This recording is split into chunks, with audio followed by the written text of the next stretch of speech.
Hello friends, tricks for all students में आप सभी का एक बार फिर से स्वागत है। दोस्तों, आज की इस वीडियो में हम perspective on international relation and world history का एक चैप्टर अंतर्राष्ट्रीय संबंध एवं यथार्थवाद के पार्ट 2 को आज की इस वीडियो में हम कवर करेंगे।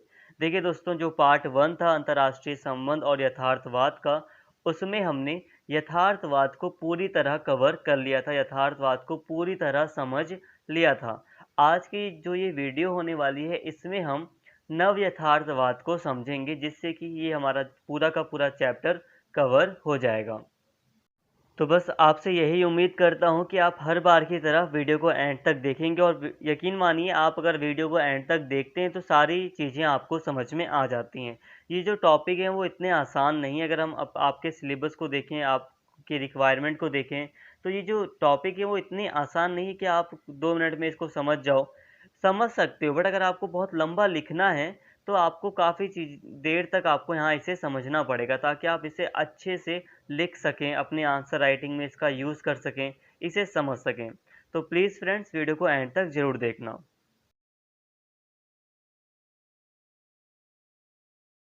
संरचनात्मक यथार्थवाद या फिर नव यथार्थवाद। देखिए, जो नया यथार्थवाद है उसको कई बार संरचनात्मक यथार्थवाद या नव यथार्थवाद कहा जाता है। तो कभी कभी आपका कोई एग्ज़ाम है तो वहाँ पर आपको लिखा हुआ मिलेगा नव यथार्थवाद, कहीं कहीं पर आप पाओगे संरचनात्मक यथार्थवाद। तो दोनों में कंफ्यूज मत होना, दोनों का मतलब एक ही होता है।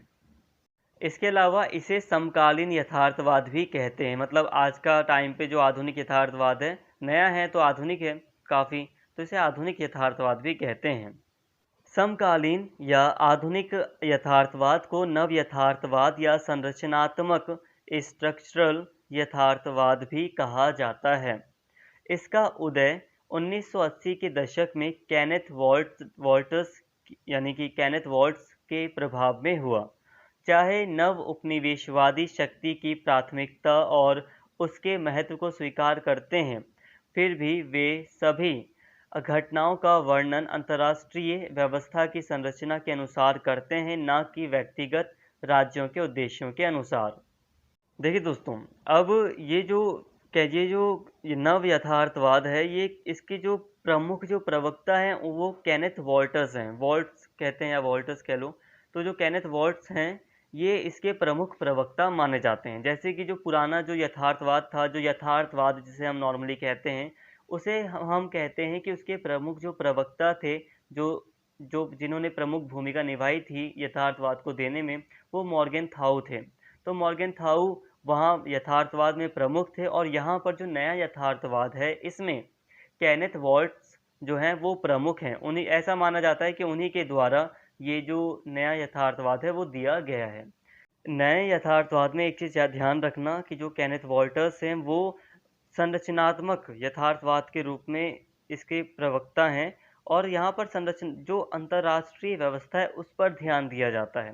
देखो, जो यथार्थवाद था, जो नॉर्मली जो रियलिज्म था, उसमें क्या था, उसमें स्टेट की बात की जाती थी। नॉर्मली कहा जाता था कि जो स्टेट है उसका वो हमेशा संघर्ष करते रहते हैं दूसरे स्टेट के साथ, दूसरे राज्यों के साथ या देशों के साथ।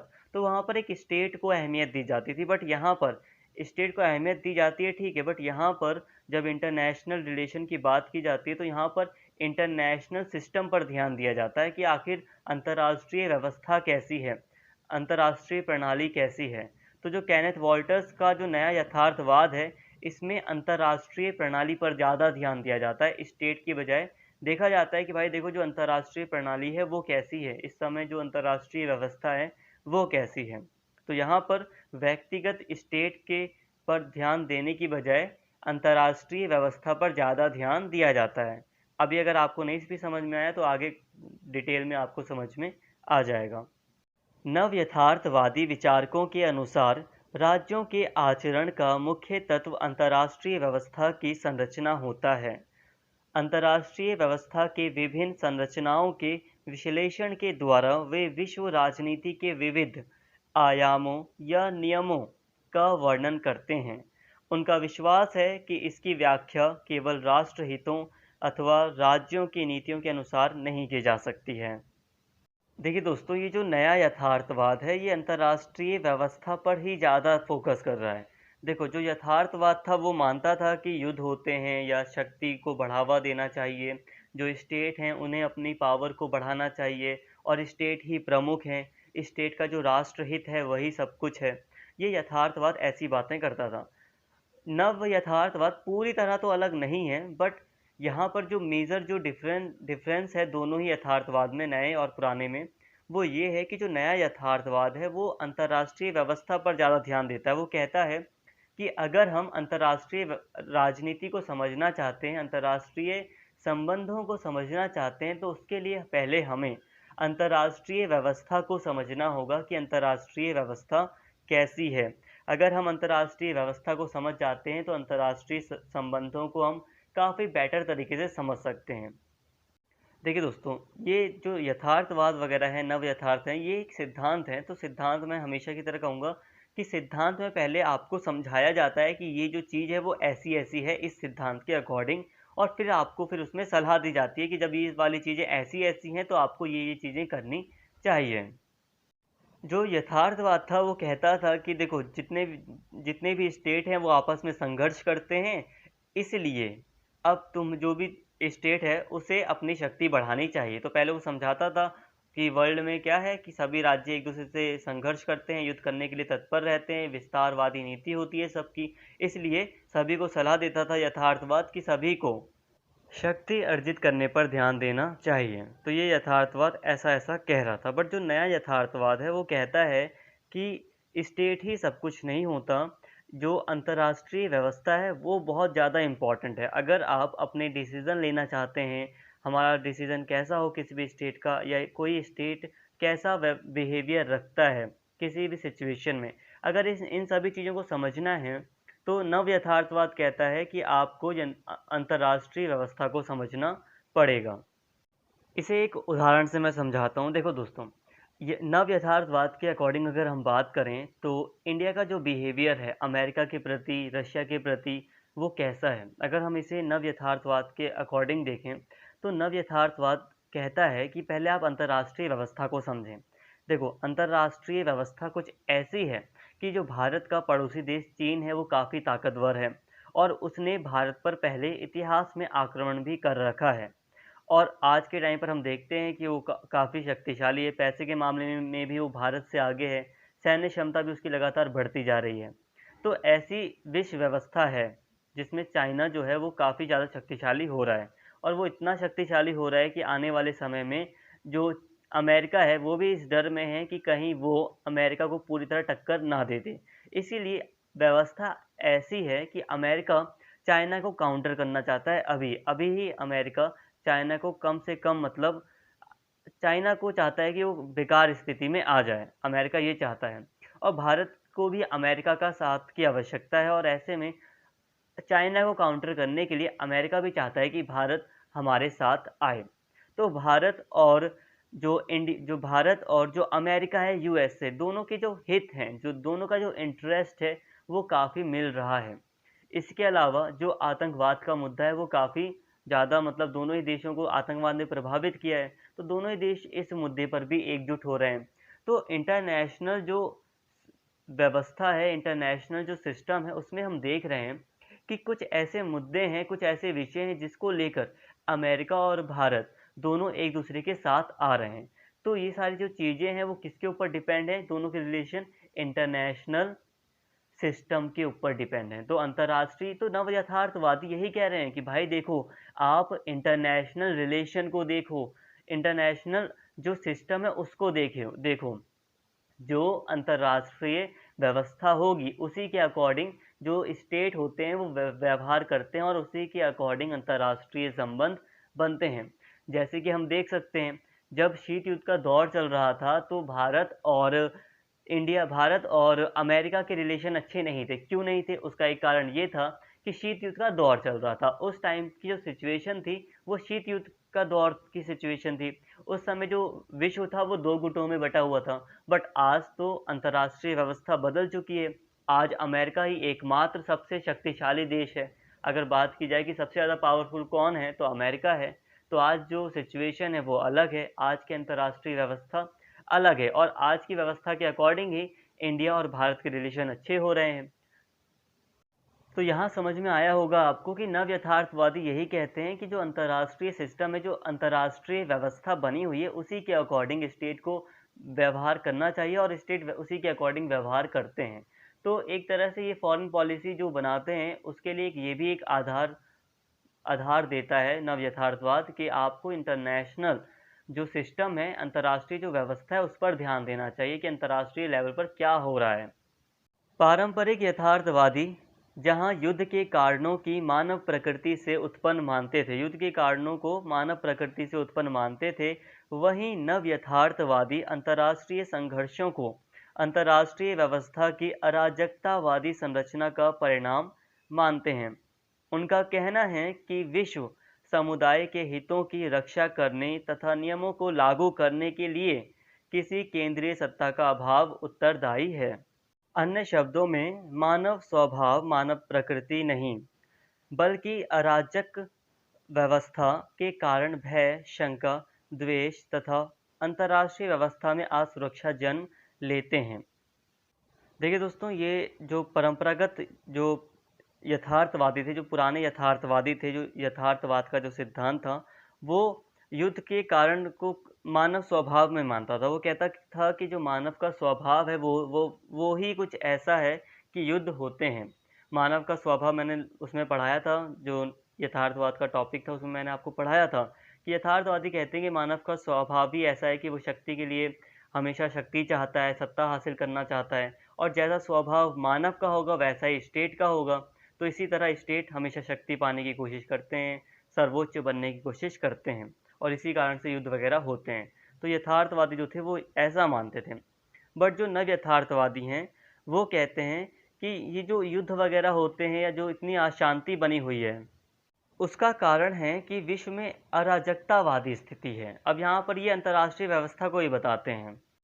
ये कहते हैं कि विश्व की जो स्थिति है, विश्व व्यवस्था जो है वो अराजकतावाद का मतलब आपको पता होना चाहिए। अराजकतावादी का मतलब होता है कि ऐसी व्यवस्था जिसमें कि कोई भी सर्वोच्च शक्ति नहीं है जो सबको कंट्रोल करे। देखो दोस्तों, अराजकतावाद का मतलब होता है कि मान लो पूरा विश्व है, तो पूरे विश्व में ऐसी कोई शक्ति नहीं है, ऐसी कोई संस्था नहीं है जो पूरे विश्व को कंट्रोल कर सके या अगर कोई गलत करता है तो उसको दंड दे सके। मतलब है कि सब अपना अपना व्यवहार कर रहे हैं, पूरी तरह स्वतंत्र हैं सब और सब एक दूसरे से लड़ाई का व्यवहार कह लो या कभी कोई दूसरे पर आक्रमण कर दे रहा है। तो यहाँ पर अराजकतावादी स्थिति है, जो जिसका मन कर रहा है वैसा स्टेट व्यवहार करते हैं और यहाँ पर कोई भी ऐसा कोई भी केंद्रीय संगठन या व्यवस्था नहीं है जो इन देशों के व्यवहार पर अंकुश लगाए। अब इसे समझिए, जैसे कि क्लास होती है। अब आप अपनी क्लास में बैठे हैं, आप अपना अपना आपका टीचर है, आपको पढ़ा रहा है, तो ऐसे सिचुएशन में क्या होगा? अगर आप कुछ गलत करते हैं या आप नहीं पढ़ाई करते हैं तो टीचर आपको पनिशमेंट देगा। तो यहाँ पर एक जो सर्वोच्च इंसान है वो है आपका टीचर। वो आपको, उसके पास ये अधिकार है कि वो आपको पनिश कर सकता है और पूरी क्लास को कंट्रोल करने की जिम्मेदारी उसकी है। तो यहाँ पर अराजकतावादी स्थिति नहीं थी। इस एग्जाम्पल में जो मैंने क्लास का एग्जाम्पल दिया, इसमें अराजकतावादी स्थिति नहीं थी। बट अगर टीचर चला जाए, अब टीचर चला जाए, मॉनिटर भी नहीं है कोई क्लास का और कहा जाए कि अब आपका कोई टीचर नहीं है, कोई प्रिंसिपल नहीं है, कोई किसी को कंट्रोल नहीं कर सकता क्योंकि सबका अपना अधिकार है और कोई किसी को कंट्रोल नहीं करेगा, कोई किसी की जिम्मेदारी नहीं है। अब ऐसी सिचुएशन हो जाए तो क्या होगा? नॉर्मली देख लो, अभी क्लास में टीचर नहीं है, कोई भी एक गवर्नमेंट स्कूल ले लो, कोई सा भी ले लो आप, तो क्या होगा? तो अगर कोई अथॉरिटी नहीं है, वहाँ पे कोई कैमरा नहीं है और कहा गया है कि आप लोग किसी भी चीज़ से बंधे हुए नहीं हो, आपको कह दिया कि आप अगर कुछ भी करते हो तो आपको कुछ फ़ाइन वगैरह नहीं भरना पड़ेगा, ऐसी कोई जिम्मेदारी किसी की नहीं है कि वो कोई आपसे फ़ाइन ले सके, कोई ऐसा व्यक्ति नहीं है, कोई वैधता प्राप्त व्यक्ति नहीं है, तो क्या होगा? जाहिर सी बात है, अशांति बनी रहेगी उस क्लास में। जब तक एक लेजिटिमेट कोई टीचर ना आए या कोई ऐसा व्यक्ति ना आए जिस पर सब विश्वास करें या जिसे सब माने और उसकी जिम्मेदारी हो पूरी क्लास को कंट्रोल करने की, जब तक कोई ऐसा व्यक्ति ना आए तब तक वो क्लास कंट्रोल नहीं की जा सकती, वहाँ पर अशांति बनी रहेगी। तो जो नव यथार्थवादी हैं वो यही कहते हैं, वो कहते हैं कि वर्ल्ड में ऐसी कोई पावर नहीं है जो सबको कंट्रोल कर सके, मतलब ऐसी कोई पावर नहीं है जिसे सभी लोग स्वीकार करें, ऐसा कोई संगठन नहीं है जिसे सभी लोग माने जिसके आदेश को, और इसी कारण से विश्व में अशांति बनी हुई है। देखिए दोस्तों, यूएन यूनाइटेड नेशन एक संस्था है, बट हकीकत में हम सभी जानते हैं, हालांकि यूनाइटेड नेशन का बहुत सकारात्मक प्रभाव भी पड़ा है। अगर मैं यूनाइटेड नेशन की बात करूं कि उसकी कितनी अच्छाइयाँ रही हैं, तो मैं बहुत सारी अच्छाइयाँ भी बता सकता हूं। बट यहाँ पर अगर हम युद्ध वगैरह वगैरह के कॉन्टेक्स्ट में बात कर रहे हैं, तो जब अमेरिका ने इराक में युद्ध छेड़ा था, अफगानिस्तान में अमेरिका घुसा था, तो कई सारे देशों ने उसका विरोध किया, बट यूएन ने क्या किया? यूएन ने कुछ भी नहीं किया। तो हकीकत है ये कि विश्व में कोई एक ऐसा संगठन नहीं है जो पूरे विश्व को कंट्रोल कर सके, और कोई अगर देश गलत करता है तो उसको पनिश कर सके। अगर देख लो, ये जो 5 कंट्री हैं, चाइना, ब्रिटेन, फ्रांस, अमेरिका और रशिया, इन 5 कंट्रीज में से अगर कोई कुछ गलत कर देता है तो ये लोग क्या कर लेते हैं? कुछ नहीं। ये लोग अगर कोई प्रतिबंध भी लगाते हैं, कड़ा प्रतिबंध, तो वो छोटे देशों पर ही लागू हो पाता है सही से।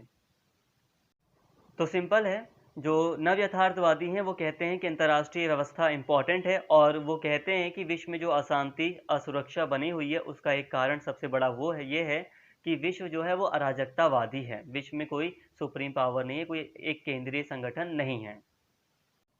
नव यथार्थवादियों का कहना है कि चाहे विभिन्न राज्यों के पारंपरिक संबंध कितने ही मैत्रीपूर्ण क्यों ना हों, उनमें कभी ना कभी मतभेद या संघर्ष उत्पन्न हो ही जाते हैं। इस प्रकार के संरचनात्मक या नव यथार्थवाद को प्रायः केनेथ वॉल्टर्स की पुस्तक थ्योरी ऑफ इंटरनेशनल पॉलिटिक्स के साथ जोड़ा जाता है। तो फ्रेंड्स, नव यथार्थवादी यही मानते हैं कि कोई भी देश आपस में कभी अच्छे बहुत लंबे समय तक मित्र नहीं रह सकते, उनके बीच कोई ना कोई संघर्ष पैदा हो ही जाता है बीच में। तो ये जो विचार था वो केनेथ वॉल्टर्स प्रमुख रहे हैं, ये नव यथार्थवाद का जो ये विचार रहा है। जैसे कि कभी ना कभी देश में मतभेद होता है, संघर्ष होता है, भले ही वो कितने अच्छे दोस्त क्यों ना हो। ऐसे जो ये विचार हैं वो केनेथ वॉल्टर्स की पुस्तक में ढूंढा गया था। तो इन्हीं सब कारणों से केनेथ वॉल्टर्स को काफ़ी प्रमुख माना जाता है, नव यथार्थवाद के प्रवक्ता के रूप में इन्हें माना जाता है। वॉल्ट्स के विचारों का अंतर्राष्ट्रीय संबंधों के विद्वानों पर महत्वपूर्ण प्रभाव पड़ा। वॉल्ट्स का यह स्पष्ट मत था कि अंतर्राष्ट्रीय व्यवस्था की संरचना का राज्यों के व्यवहार पर प्रत्यक्ष प्रभाव पड़ता है। उसके अनुसार अराजकता के कारण युद्ध को समाप्त करने के लिए सहयोग पर आधारित समझौते असंभव हो जाते हैं। तो देखिए दोस्तों, वही है जो मैंने आपको थोड़ा पहले बताया, वही चीज़ है कि वॉल्टर्स के यही विचार हैं कि जो अंतर्राष्ट्रीय संबंध होते हैं उस पर अंतर्राष्ट्रीय व्यवस्था का प्रभाव पड़ता है। जैसी अंतर्राष्ट्रीय व्यवस्था होगी, इंटरनेशनल सिस्टम जैसा होगा, वैसे ही अंतर्राष्ट्रीय संबंध होंगे। जैसे बताया था कि जब शीत युद्ध का दौर चल रहा था और आज का एक दौर चल रहा है, तो दोनों ही इंटरनेशनल सिस्टम में अंतर है। जब शीत युद्ध का दौर चल रहा था तो विश्व 2 गुटों में बटा हुआ था, और भारत और यूएसए के रिलेशन बहुत ख़राब थे। बट अब देखते हैं हम, तो विश्व में जो स्थिति है वो बदल चुकी है। अब यूएसएसआर खत्म हो गया है, शीत युद्ध का अंत हो चुका है, आतंकवाद का उदय हुआ है, जिस कारण से हम देखते हैं कि जो अंतर्राष्ट्रीय संबंध हैं उसमें भारत और अमेरिका काफ़ी क्लोज आ रहे हैं, काफ़ी साथ में आ रहे हैं। तो यही कह रहे हैं नव यथार्थवादी, ये जो केनेथ वॉल्टर्स हैं, ये यही विचार दे रहे हैं कि अंतर्राष्ट्रीय व्यवस्था का देशों के संबंधों पर प्रभाव पड़ता है। केनेथ वॉल्ट्स के अनुसार अराजकता के कारण युद्ध को समाप्त करने के लिए सहयोग पर आधारित समझौते असंभव हो जाते हैं। मतलब यही है कि देखो, जो केनेथ वॉल्टर्स हैं वो कहते हैं, या जो नव यथार्थवादी हैं उनका मानना है कि विश्व में अराजकता की स्थिति है। अराजकता मतलब कि कोई ऐसा केंद्रीय संगठन नहीं है जो कि विश्व को कंट्रोल करे, विश्व में अगर कोई देश गलत करता है तो उसको पनिशमेंट दे। तो इन सभी के कारण जो समझौते हैं, अच्छे जो सहयोग वाले जो समझौते हैं, वो नहीं हो पाते हैं। इसका एक उदाहरण अगर मैं दूं, तो जैसे कि अभी शिमला समझौता हुआ था 1971 में, जो युद्ध हुआ था भारत पाकिस्तान का, तो उसके बाद शिमला समझौता किया गया था। बट फिर क्या हुआ, उस समझौते को पाकिस्तान के द्वारा, मतलब जो भी नियम थे उसको उस समय तो स्वीकार किया गया, बट उसने कभी भी उन नियमों का पालन नहीं किया। तो इससे क्या हुआ? कुछ हुआ? कुछ नहीं हुआ। मतलब यही है कि अगर कोई केंद्रीय संगठन होता तो वो पाकिस्तान को डांटता, उसको पनिश करता कि भाई तुमने ये नियम क्यों तोड़े। बट ऐसा कोई केंद्रीय संगठन नहीं है, इसलिए जो समझौते होते हैं उनका वो सही से नहीं हो पाते, कोई सहयोगात्मक समझौता नहीं हो पाता अराजकता की स्थिति में। अराजकता से अभिप्राय यह है कि संप्रभु राज्यों के ऊपर और कोई ऐसी शक्ति नहीं है जो कि उनके मध्य शांति स्थापित करवा सके। अब बता रहे हैं यहाँ पर अराजकता का मतलब, मैंने आपको पहले ही बता दिया, तो यहाँ पे अब बताया जा रहा है आपको अराजकता की मीनिंग, कि अराजकता या एनार्किकल जो सिचुएशन होती है उसका मतलब ये है कि जो राज्य हैं उनसे ऊपर कोई नहीं है, अपने आप में सभी सब कुछ हैं। भारत अपने आप में सब कुछ है, कोई भारत से ऊपर नहीं है। अमेरिका अपने आप में सब कुछ है। तो अगर जैसे कि नॉर्थ कोरिया ले लो, एक छोटा सा देश है, गरीब, इकोनॉमिकली देखें तो गरीब है, बट फिर भी वो अमेरिका को टक्कर दे देता है। क्यों? क्योंकि एनार्किकल सिचुएशन है, अराजकतावादी स्थिति है, कोई किसी से कम नहीं। इस स्थिति को प्रायः युद्ध की स्थिति का पर्याय मान लिया जाता है। ये जो अराजकता की स्थिति है इसे नॉर्मली युद्ध की स्थिति ही माना जाता है। युद्ध की स्थिति की बात करते समय संरचनात्मक यथार्थवादी यानी कि नव यथार्थवादी यह नहीं कहना चाहते कि अंतर्राष्ट्रीय राजनीति में बड़े पैमाने पर युद्ध निरंतर ही होते हैं। बट हाँ, ये है कि ये जो नव यथार्थवादी हैं, संरचनात्मक यथार्थवादी, ये तो नहीं कहते कि यह युद्ध हमेशा होते रहते हैं, ये नहीं कहते। ये कहते हैं कि युद्ध की संभावना रहती है, युद्ध हो सकते हैं, बट ये नहीं कि हमेशा होते रहते हैं, ऐसा नहीं कहते हैं ये। वास्तव में इस बात की संभावना बराबर रहती है कि कोई भी राज्य कभी भी युद्ध का सहारा ले सकता है। इसका अभिप्राय यह है कि अराजक परिवेश में युद्ध की संभावना सदैव रहती है। दूसरे शब्दों में अंतर्राष्ट्रीय व्यवस्था की संरचना ऐसी है कि चाहे राज्यों के नेतागण शांति के कितने भी इच्छुक हों, यह व्यवस्था राज्यों को युद्ध के लिए प्रेरित कर देती है। तो देखिए दोस्तों, जैसा यथार्थवादी कहते थे, अब कुछ कुछ वैसा नव यथार्थवादी भी कहते हैं। पूरी तरह अलग नहीं है ये, यथार्थवाद के बाद ही ये नव यथार्थवाद आया है, तो इसका मतलब ये नहीं है कि नव यथार्थवाद पूरी तरह यथार्थवाद से अलग होगा। अब यहाँ पर ये यही कह रहा है कि युद्ध की संभावना बनी रहती है, और थोड़ा थोड़ा यथार्थवाद में भी हमने पढ़ा था युद्ध के बारे में। तो नव यथार्थवादी, संरचनात्मक यथार्थवादी यही मानते हैं कि हमेशा युद्ध की संभावना बनी रहती है, भले ही दो देशों के जो नेता हैं या कितने ही देशों के नेता दोस्ती की बात करें, मित्रता की बात करें, सहयोग की बात करें, बट युद्ध की संभावना बनी रहती है। सबसे अच्छा उदाहरण इंडिया पाकिस्तान दोबारा से है, वो इसलिए कि जब लाहौर बस सेवा शुरू की गई थी तो जो दोनों ही देशों के नेता थे वो आपस में दोस्ती का हाथ बढ़ा रहे थे, बट फिर क्या देखा गया, उसके कुछ ही समय बाद, कुछ सही से साल भी नहीं बीता था, और फिर 1999 में कारगिल वॉर शुरू हो जाती है। नव यथार्थवादियों का विश्वास है कि सरकार का रूप चाहे लोकतांत्रिक हो अथवा समग्रवादी यानी कि तानाशाही हो, या नेतृत्व का व्यक्तित्व कैसा है, इन बातों का महत्व युद्ध की संभावना के संदर्भ में कम है। अधिक महत्वपूर्ण यह है कि युद्ध तो अराजकता की स्थिति के कारण होते हैं। तो देखिए दोस्तों, ये जो यथार्थवादी हैं, इनका मानना है कि चाहे किसी भी देश का, किसी भी राज्य का शासन लोकतांत्रिक हो या तानाशाही हो, सत्तावादी शासन हो, उससे फर्क नहीं पड़ता। युद्ध तो होना तय है, वो भी इसलिए क्योंकि अराजकता की स्थिति होती है, और अराजकता की स्थिति में युद्ध होने की जो संभावना है वो अधिक होती है। तो लोकतांत्रिक शासन हो कहीं पर या तानाशाही शासन, ये मैटर नहीं करता है। अगर अराजकता की स्थिति है विश्व में तो युद्ध की संभावना ज़्यादा ही रहेगी, ये नव यथार्थवादी मानते हैं। तो फ्रेंड्स, ये था नव यथार्थवाद। देखो, नव यथार्थवाद हमने बहुत अच्छे से समझा। यहाँ तक आपको काफ़ी हद तक नव यथार्थवाद यानी कि संरचनात्मक यथार्थवाद समझ में आ गया होगा। इसमें हमने प्रमुख रूप से केनेथ वॉल्ट्स के विचारों को जाना, और हमने माना कि जो केनेथ वॉल्ट्स हैं उनको इसके प्रवक्ता के रूप में स्वीकार किया जाता है। और यथार्थवाद का जो मुख्य प्रवक्ता जिसे हम मानते हैं वो है मॉर्गेनथाउ। देखिए दोस्तों, सिर्फ मॉर्गेनथाउ ही नहीं, और सिर्फ ये केनेथ वॉल्टर्स ही नहीं, जो यथार्थवाद है या नव यथार्थवाद है उसमें कई और विचारकों का भी योगदान रहा है। तो फ्रेंड्स, आज के इस टॉपिक के साथ, नव यथार्थवाद को समझने के साथ ही हमारा जो चैप्टर था यथार्थवाद का, अंतर्राष्ट्रीय संबंध और यथार्थवाद, ये पूरी तरह खत्म होता है। तो फ्रेंड्स, फ़िलहाल आज के इस वीडियो में इतना ही, और अगर आपको वीडियो अच्छी लगी हो तो प्लीज़ चैनल को सब्सक्राइब कर लें और इस वीडियो को ज़्यादा से ज़्यादा शेयर करें और लाइक करें। Thank you.